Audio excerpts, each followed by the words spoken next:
Fue uno de los analistas que predijeron la crisis económica antes de que sucediera, pero no lo hizo con alarmismo, sino desde una óptica de oportunidad histórica. Marc Vidal está considerado como una de las figuras más influyentes en economía digital de España, convirtiéndose en un prestigioso conferenciante, seleccionado en diversas ocasiones en rankings como el Top 20 LinkedIn Influencers por la revista Entrepreneur o considerado por la prestigiosa revista Forbes en el 2020 como uno de los profesionales influencers del año. Bueno, Marc, ante todo, muchísimas gracias por estar hoy con nosotros en Conversaciones Education Talks. Queremos hablar de la tecnología, de los cambios que están por llegar. Yo soy Carles Lamelo, soy periodista y soy profesor de la Universidad de Abat Oliba, y la verdad es que la tecnología es un tema apasionante que a todos nos interesa, que a todos nos influye, y en tu libro, La Era de la Humanidad, nos hablas de una revolución. Estamos ante las puertas de una revolución. ¿Cómo va a ser esa revolución que está por llegar o está llegando ya? Gracias por invitarme. Es un placer conversar contigo y exponer que realmente lo que estamos viviendo no es tan nuevo, no es algo que no haya sucedido antes. O sea, la revolución, de hecho, tiene un nombre y un apellido, ¿no? que es el número 4, ¿no? La cuarta revolución industrial, que es la que estamos viviendo, y que al fin y al cabo lo que significa fundamentalmente es que hay una tecnología que, digamos, direcciona toda una serie de cambios, los estimula y los provoca desde un punto de vista social, económico, cultural, político incluso. Y esto ha pasado más veces, ha pasado pues, a finales del siglo XVIII con la primera revolución industrial, con la segunda pues, a principios del siglo XX, la tercera, que no siempre se ubica y que a veces se deja de lado, es la que, digamos, un factor electrónico fundamentalmente, que tiene que ver con mediados del siglo XX, años 60, y la digital, que es la nuestra, la que empezó a larvarse en los años 90, que, digamos, llegó con contundencia durante el 2005-2010, no se le denominó bien cuarta revolución industrial hasta que los alemanes, ¿no?, identificaron que había una robotización de todo, que había una automatización de los sistemas productivos, y en Davos, a través del World Economic Forum, pues los alemanes empezaron a decir, vamos a ver si esto no es que es la cuarta revolución industrial. Seguramente no ha acabado todavía el principio de esa revolución. Claro, tú ya nos planteas una 5.0, una revolución 5.0, una sociedad 5.0.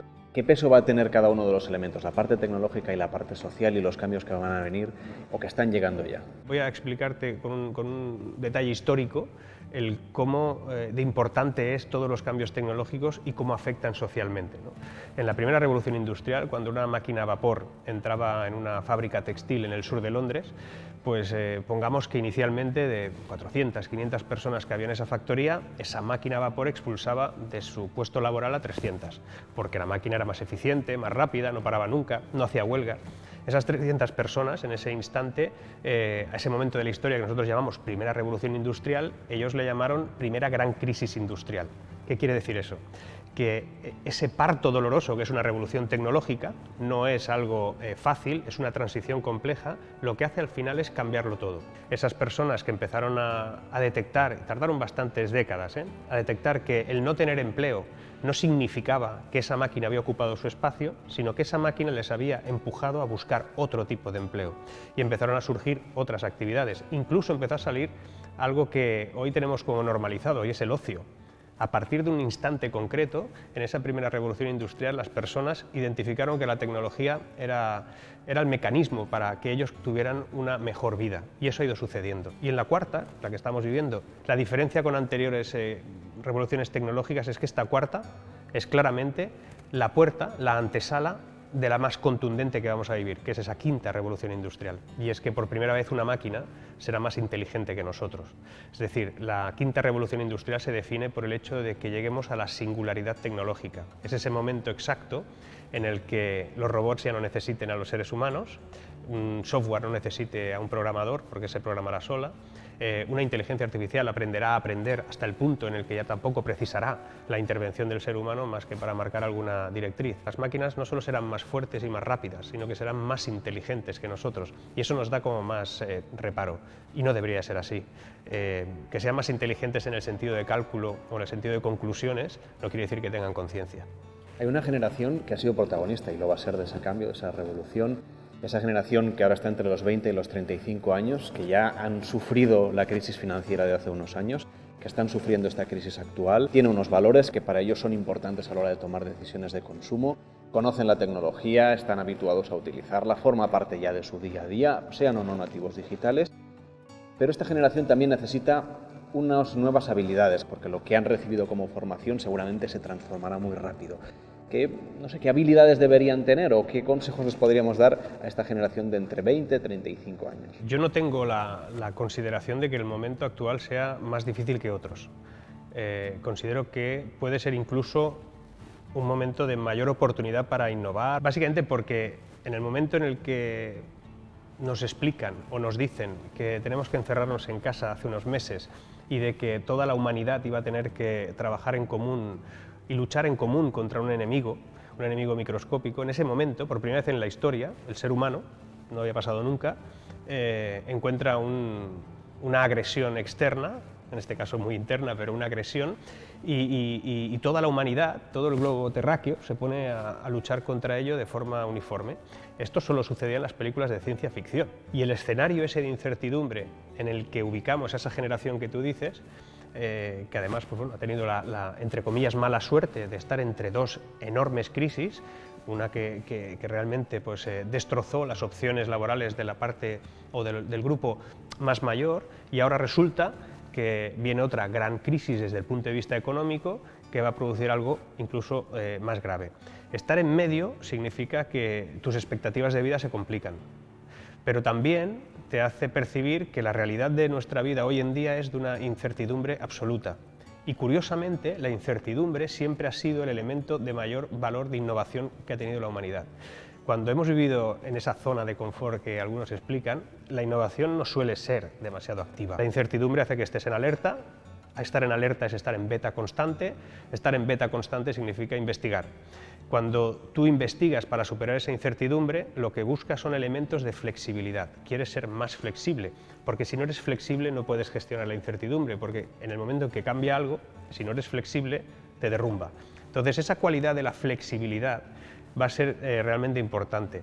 Y para ser flexible, se exige que aceptemos el error, que aceptemos la equivocación inteligente, o que nos equivoquemos cada vez mejor, para que en la acumulación del conocimiento que tienen esas equivocaciones, que vamos a cometer muchas, alcancemos al final un modelo de innovación eficiente. Y para lograrlo solo existe una herramienta. Para gestionar la flexibilidad y ese error, hoy en día solo existe la tecnología, no existe otra fórmula. Entonces, abrazar la tecnología, en este caso, nos permite replicar escenarios que hasta ahora pues, no funcionaban con un coste menor. Nos permite trabajar, por ejemplo, en Digital Twins, que es utilizar la digitalización gemela de algún proceso, de alguna herramienta o de algún negocio o de lo que sea, sin costes.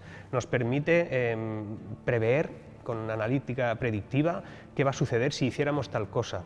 Nos permite la tecnología ser flexibles, a un coste mucho menor, equivocarnos a un coste mucho menor para gestionar esa incertidumbre inicial. Y esa es una de las características que esa generación, quieran o no, la van a tener que desarrollar. Y esa parte que tenemos que observar de la realidad y que es tan importante para prepararnos para ese cambio, se tiene que hacer desde una óptica global o local, porque es un poco el reto al que nos enfrentamos. Yo creo que íntima. O sea, no solo global, por supuesto, hemos entendido que hay una globalidad. De hecho, en gran medida, la expansión de toda la crisis sanitaria que hemos vivido pues tiene que ver con esa globalización, con el movimiento de las personas y de los bienes y todo lo que sucede. También hemos aprendido que no es necesario moverse tanto. Es posible que hayamos entendido que nos tenemos que mover seguramente lo justo, ¿no? Y cuando empecemos a movernos más de lo justo y necesario, aparecen elementos que ponen en riesgo otras cosas, sobre todo el medio ambiente. Pero para entender lo local, para entender oye, que para qué irse a no sé dónde a comprar no sé qué cuando esto lo puedes adquirir perfectamente aquí, ese análisis económico al final resulta que tampoco es tan caro comprarlo más cerca, básicamente porque las cosas no son caras o baratas simplemente por el precio, sino por el producto que te dan o el servicio, puede ser más bueno, puede ser incluso más agradable el consumo de algo que sabes de quién es, ¿no? Etcétera. Pero en esa localización de la globalidad aparece una revolución íntima. Una revolución interna de cada uno de nosotros que se va a exigir a partir de ahora y que tiene que ver con, sobre todo, entender que la digitalización, la tecnología, la industria automatizada, la inteligencia artificial no es ninguna agresión y está para facilitarnos una vida que entienda lo global y que se ejecuta en lo local. La tecnología tiene enormes ventajas, lo has explicado en tus libros, en tus conferencias, te hemos oído decirlo también en esta conversación, pero ¿cuáles destacarías tú en estas conversaciones Education Talks? Yo creo que vamos hacia un futuro muy complejo en el que la inteligencia artificial alcanzará esa singularidad tecnológica que comentábamos y que en su mezcla con un entorno virtual, es decir, cuando la realidad virtual sea capaz de mostrarnos prácticamente al mismo nivel que podemos observar la realidad normal, la absoluta, la analógica, la que vivimos nosotros, cuando eso se mezcle a un nivel en el que sea difícil realmente de discernir, de diferenciar lo virtual de lo real, ahí vamos a tener que trabajar fino para ver hasta dónde nos sirve y para qué nos sirve y cuáles serán los límites, ¿no? Desde un punto de vista ético incluso, pero lo que sabemos es que esa realidad virtual aplicada con tecnología inteligente, en el que tal vez la gestión de los datos, en la que la capacidad de computación será cuántica, cuando todo eso suceda, seguramente empezaremos a descubrir o empezaremos a conocer la solución de algunos de los mayores problemas que tiene la humanidad, desde enfermedades hasta comportamientos sociales, hasta cómo acabar con la pobreza en el mundo. Hay muchas expectativas puestas en la inteligencia artificial, pero también nos abre muchísimos retos frente a nosotros que tienen que ver con la ética, con la justicia social. ¿Cómo podemos hacer para aprovechar las ventajas de esa tecnología, de la inteligencia artificial, tratando de conseguir que esta sociedad que vamos a vivir, de esa revolución 5.0, sea más equitativa, socialmente más justa y sobre todo que dé más oportunidades a todo el mundo? La ética va a ser fundamental y así es como algunas grandes compañías tecnológicas en Silicon Valley lo establecen, ¿no? Que empiezan a contratar a filósofos, ¿no? y a expertos en ética para analizar esos avances tecnológicos. Pero yo creo que más allá de ese debate que tenga que ver con los derechos, ¿no? humanos en frente a que una tecnología le agrede en su ámbito más personal, a su privacidad o incluso hasta dónde puede llegar esa tecnología inteligente y sustituirnos en algún ámbito, creo que lo primero que tenemos que hacer, y creo que lo haremos, tardaremos más o menos, pero creo que lo haremos, será el de ubicarnos exactamente al lado de esa tecnología. ¿Para qué va a ser esa tecnología? Se me ocurre un caso que es real y que además tiene una percepción clara de hacia dónde va esa tecnología inteligente. Hace unos años, una mujer que tenía una leucemia, no había fórmula de que ningún tratamiento le hiciera un efecto positivo. Su oncólogo, su doctor, casi había desistido.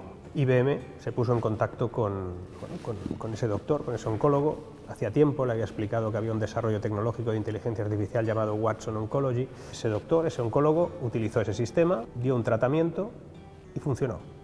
Curó a Ayako Yamashita. Es el primer caso certificado de curación de un cáncer, de una leucemia en este caso, gracias a la inteligencia artificial. Entonces, ¿sirve para eso? Sí. ¿Cuál es el papel del doctor?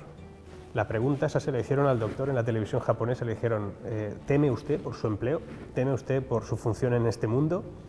Y el hombre respondió de forma sorpresiva, nadie se esperaba esa respuesta y dijo, no, por fin puedo ser doctor, por fin puedo hacer de médico, ahora ya no tengo que calcular componentes de una quimioterapia, eso lo va a hacer mejor que nadie, esa máquina, que es más rápida y más eficiente que mi cerebro en este caso para eso. Lo que no puede hacer esa máquina, y yo sí puedo hacer, es explicarle a esa paciente en qué va a consistir el tratamiento, qué significa lo que va a empezar a pasar ahora, por qué ha producido una serie de efectos ese tratamiento en ella. Voy a poder hacer de médico y para eso estoy aquí. Y realmente creo que nuestro papel en el futuro, y vamos a saber hacerlo, estoy seguro, va a ser ubicarnos al lado de esa tecnología. Esa tecnología es el cómo, nosotros somos el porqué. Vamos a plantearnos ahora la situación de las familias. Seguro que la mayoría de padres o todos lo que procuran especialmente es dar herramientas a sus hijos para que tengan las máximas oportunidades posibles de desarrollo profesional y personal en el futuro. Y me gustaría que nos planteases cuáles son las habilidades que recomendarías a las familias que ya abordasen directamente desde casa. Lo primero, hay que localizar qué habilidades no se pueden digitalizar. todo aquello que no se pueda digitalizar o automatizar tendrá un valor incalculable. Y a partir de ahí empezamos a buscar habilidades, ¿no? Y nos aparecerán muchas, nos aparecerá el sentido crítico, nos aparecerá la creatividad, nos aparecerá la socialización por encima de la conectividad, aparecerán muchas capacidades que tenemos los seres humanos que son humanas y que no se pueden ni automatizar ni digitalizar. Y es a partir de ahí que tenemos que desarrollar esas capacidades. Lo que pasa es que seguramente el ser creativo hoy no es lo mismo que el ser creativo dentro de 5 años. Y no tiene nada que ver con ser creativo hace 20. ¿Por qué? Porque ahora para ser creativo tenemos herramientas que eliminan las barreras que en lo creativo a veces no podíamos ejecutar. Es decir, si nosotros pensábamos en diseñar 2,6 millones de tarjetas totalmente distintas para una campaña concreta, eso no lo podía hacer un diseñador gráfico, a mano.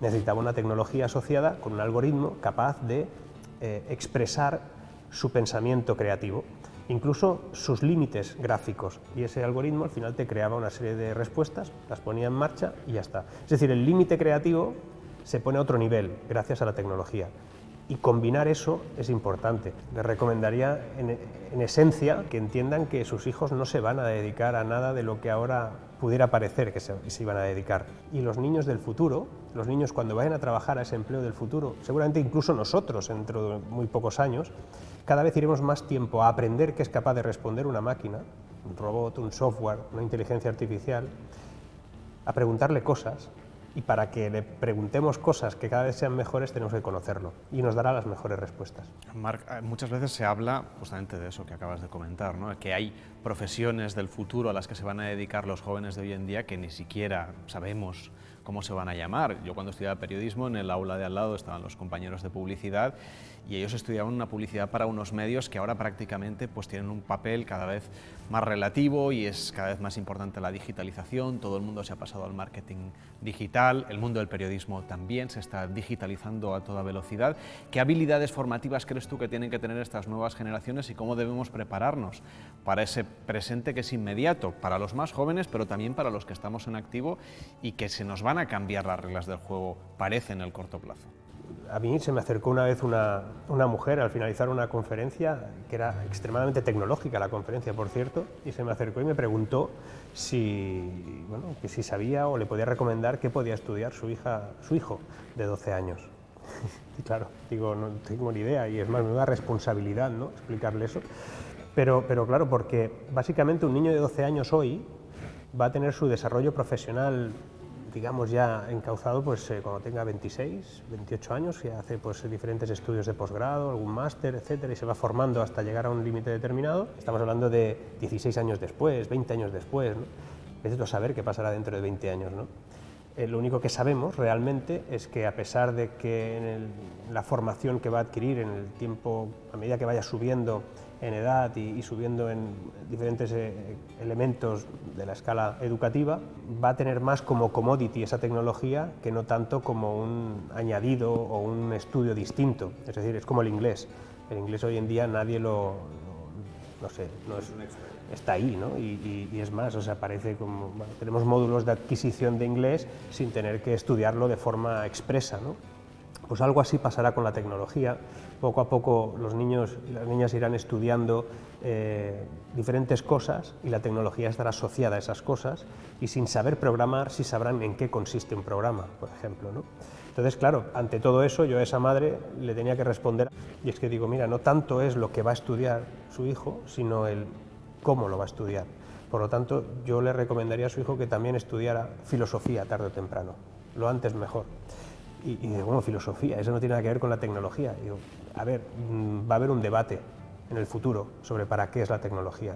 Y va a ser importante que los seres humanos entendamos cuál es nuestro papel ante esa tecnología. Me parece interesante, ¿no?, el debate humanístico y tal, me dijo. Y dice, entonces, ¿qué libros le recomiendo? Y digo, pues oye, mira, yo creo que lo mejor que puede leer tu hijo a partir de ahora, aparte de sus lecturas tradicionales o las que haga, que lea a García Lorca y a Dylan Thomas, por ejemplo. Dice, esos son poetas. Y digo, sí, es que no se me ocurre mejor manera tampoco de explicarle a un robot dentro de 15, 20 años cómo somos los seres humanos, porque se lo tendremos que explicar, que a través de la poesía. Entonces, yo creo que es una actitud ante la tecnología, pero también es un valor el no abandonar los elementos humanistas que nos definen. Ese va a ser el gran reto y yo creo que esa es la línea de formación a la que nos dirigimos. Y aunque es muy difícil hacer predicciones, ¿cómo te imaginas tú las universidades, los centros de formación dentro de 5 o 10 años? Hay un estudio notable que incluso se expuso en foros internacionales de valor, en el que se hablaba de cómo sería la educación en el 2025, en el 2030, en el 2040, incluso se hablaba del 2071, ¿no? como último límite.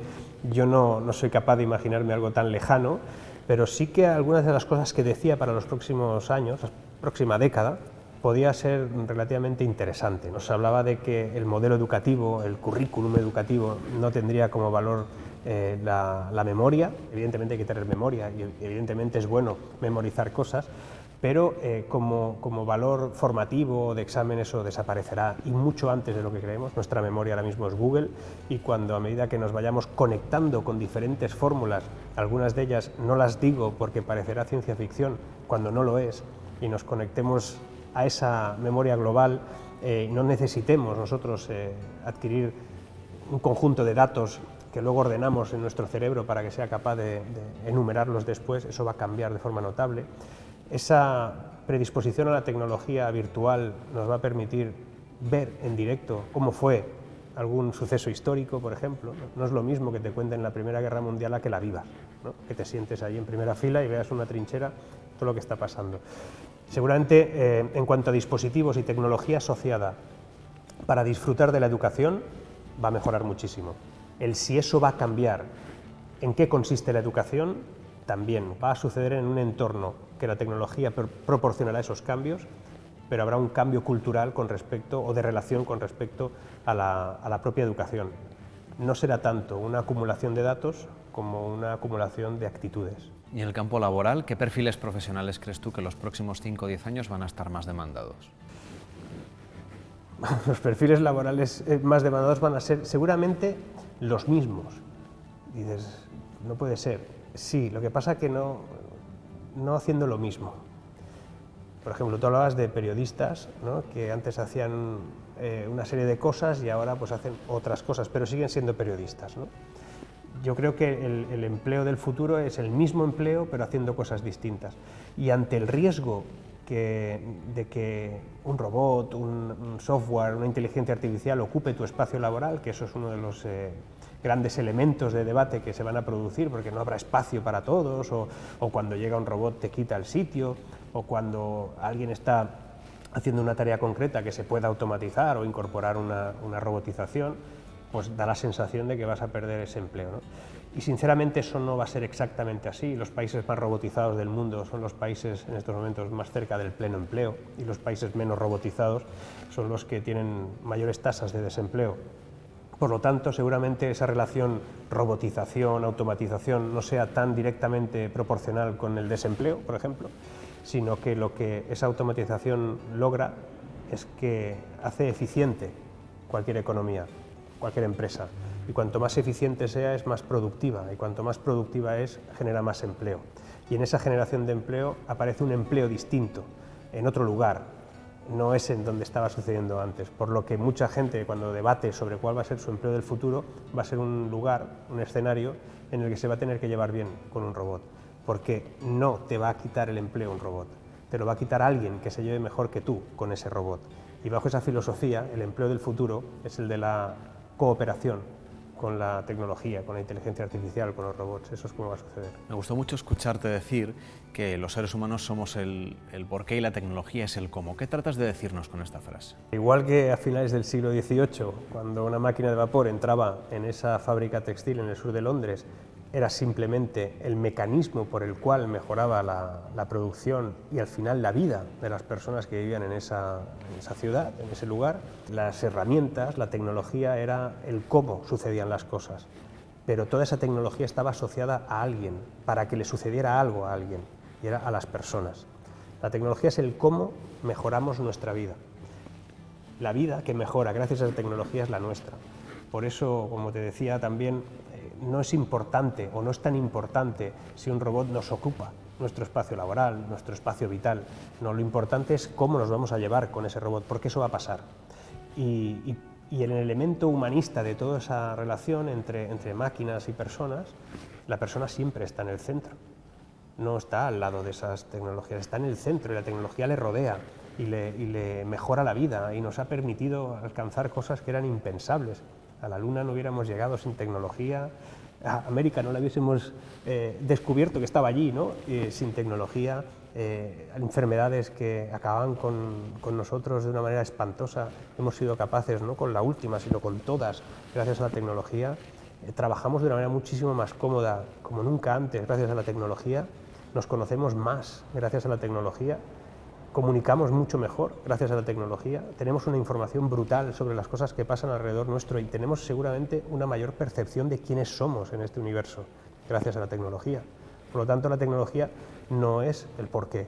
La tecnología ha ido llegando y seguirá llegando.